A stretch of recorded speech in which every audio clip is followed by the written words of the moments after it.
नमस्कार प्यारे शिक्षक एवं शिक्षिकाएं, आशा है कि आपको पिछले प्रोजेक्ट को बच्चों के साथ करने में मजा आया होगा। आइए अब अगले प्रोजेक्ट की ओर चलते हैं, जिसका नाम है मेरा एक रोशन कमरा। यह प्रोजेक्ट अध्याय 7 के पाठ प्रकाश पर आधारित है। इस प्रोजेक्ट के माध्यम से विद्यार्थी सोचेंगे कि क्या वे केवल दर्पणों और लेंसों का उपयोग करके पूरे कमरे को रोशन कर सकते हैं। प्रोजेक्ट के अंत में बच्चे एक ऐसे कमरे का मॉडल तैयार करेंगे जो एक छोटे से छिद्र से प्रवेश करने वाली प्रकाश की एक किरण से पूरी तरह प्रकाशित हो जाता है। वे साधारण और घुमावदार दर्पणों के साथ साथ लेंसों का उपयोग कर इसे बनाएंगे। इन दर्पणों और लेंसों को कमरे के अंदर रणनीतिक रूप से प्रकाश को केंद्रित करने, कमरे में विभिन्न वस्तुओं को रोशन करने के लिए रखा जाएगा।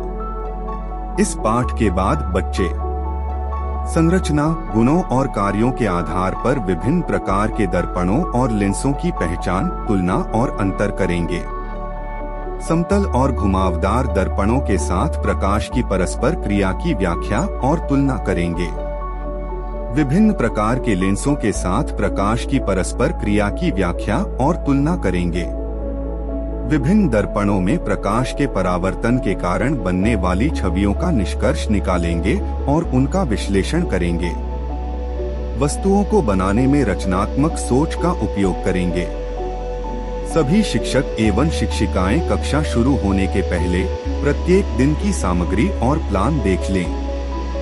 शिक्षक हर एक दिन बच्चों को घर पर भी कुछ गतिविधि या चर्चा कर जानकारी जुटाने के काम दे, जिससे बच्चों का समग्र विकास होगा।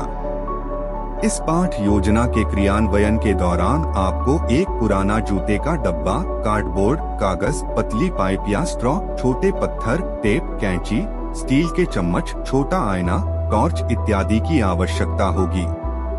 पहला दिन शुरू करने से पहले शिक्षक सभी बच्चों को समूहों में बांट दें, जिससे वे कार्य प्रयोग या अन्य कोई गतिविधि समूह में ही करें। शिक्षक ध्यान दें कि समूह हमेशा मिश्रित हो, जिसमें सभी स्तर के बच्चे हों।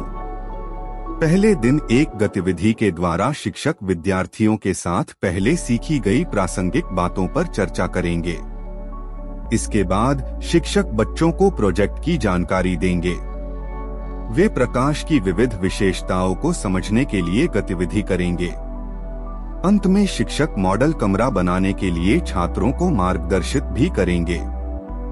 दूसरे दिन शिक्षक सबसे पहले पुनरावृत्ति और दैनिक कार्य योजना से कक्षा की शुरुआत करेंगे। विद्यार्थी समतल दर्पण द्वारा प्रकाश के परावर्तन के नियम को समझेंगे और समतल दर्पण से बने प्रतिबिंब के गुणों को जानेंगे। इसके बाद शिक्षक विद्यार्थियों को गतिविधि करने के निर्देश देंगे, जिसमें बच्चे अपने मॉडल कक्ष में समतल दर्पणों के उपयोग को लेकर समूहों में चर्चा करेंगे। शिक्षक विद्यार्थियों को कुछ सवालों पर सोचने के लिए बोलेंगे और गृह कार्य देकर कक्षा समाप्त करेंगे। तीसरे दिन कक्षा की शुरुआत शिक्षक गृह कार्य की चर्चा और दैनिक योजना बताने से करेंगे। विद्यार्थी उत्तल और अवतल दर्पण द्वारा बनाए गए प्रकाश के प्रतिबिंब और उनके गुणों के बारे में समझेंगे। शिक्षक इस विशेषता को समझाने के लिए चम्मच के अंदर और बाहर वाले हिस्सों पर प्रकाश डालकर प्रयोग करेंगे और बच्चों को दिखाएंगे। इसके बाद शिक्षक विद्यार्थियों को मॉडल कक्ष में गोलाकार दर्पण स्थापित करने के बारे में निर्देश देंगे और आखिर में गृह कार्य देंगे। चौथे दिन शिक्षक सबसे पहले गृह कार्य में दिए गए सवाल पर चर्चा करेंगे और बच्चों को गोलाकार दर्पणों के प्रयोग के बारे में बताएंगे। वे पिछली कक्षा में दिए गए तालिका पर भी चर्चा करेंगे और बच्चों से उनके जवाब सुनेंगे। शिक्षक प्रकाश के साथ उत्तल और अवतल लेंस का व्यवहार समझाने के लिए प्रयोग करके बच्चों को दिखाएंगे। शिक्षक बच्चों को गतिविधि के निर्देश देंगे, जिसमें बच्चों को मॉडल कक्ष में लेंस स्थापित करना होगा। समय रहने पर बच्चे एक दूसरे के मॉडल को देखेंगे और लिखेंगे कि उन्हें क्या अच्छा लगा और उनके मॉडल में क्या सुधारा जा सकता है। अंत में शिक्षक बच्चों को गृह कार्य देंगे। पांचवें दिन विद्यार्थी अपने अपने मॉडलों की प्रस्तुति करेंगे।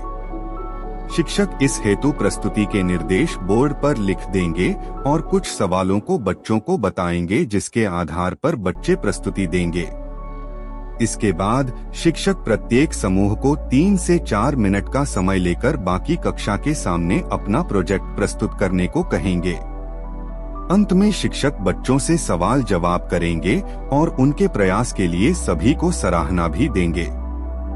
इस प्रकार इस प्रोजेक्ट के माध्यम से विद्यार्थी प्रकाश का लेंस और दर्पणों के प्रति व्यवहार समझेंगे और उस समझ का इस्तेमाल कर वे मॉडल कक्ष का निर्माण करेंगे। प्रोजेक्ट की समाप्ति के बाद शिक्षक हैंडबुक में उपलब्ध QR कोड को स्कैन करके बच्चों के सीखने के संबंध में कुछ सूचनाएं गूगल फॉर्म में भरेंगे।